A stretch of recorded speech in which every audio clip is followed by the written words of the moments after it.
salafisme est une génération, ce n'est pas une doctrine.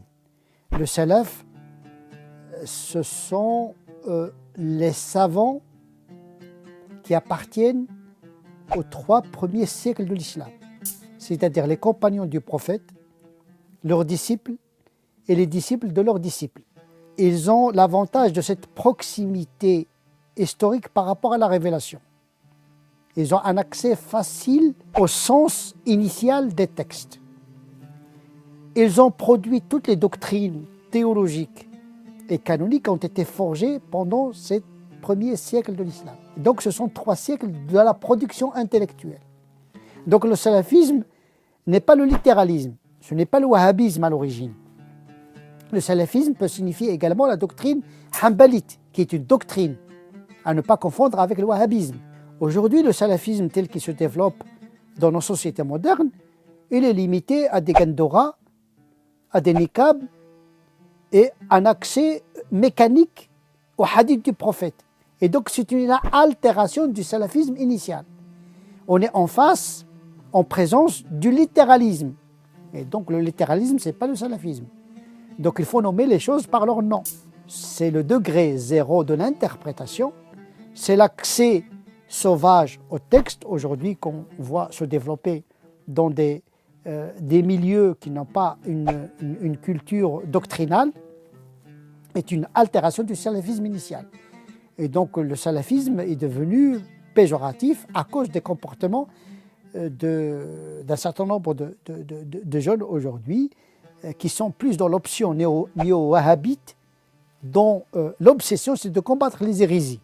Donc il faut faire comme le prophète, mais pas comme tout ce que le prophète a accompli. On prend une partie de ce comportement vestimentaire, morphologique, d'apparence, et on oublie qu'il y a d'autres pratiques du prophète, la générosité, le pardon, les prières de la nuit, les jeûnes, etc. En vérité, ils ne sont pas très pratiquants, les jeunes qui se qualifient du salafisme. Je les vois dans ma mosquée, ils ne font pas beaucoup de prières, ils ne font pas beaucoup de jeûnes, ils ne sont pas parfois gentils, alors que le prophète était gentil, était bon. Ils ne sont pas souriants, alors que le prophète, il souriait tout le temps. Il se met rarement en colère. Donc, où est-ce qu'il est le modèle, en vérité? C'est eux le modèle. Ils veulent plier le prophète à leur modèle. Ils confondent la sunna avec la culture des Arabes. En vérité, ils veulent reproduire la culture pré-islamique. Ils veulent s'habiller comme le prophète. Or, le prophète, il s'habillait comme les gens de son époque.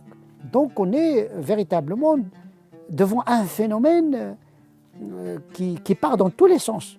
Parce qu'il y a le salafisme scientifique, c'est-à-dire qui s'intéresse au hadith, c'est l'option traditionniste hanbalite, et ça c'est le salafisme savant, on peut être d'accord ou non.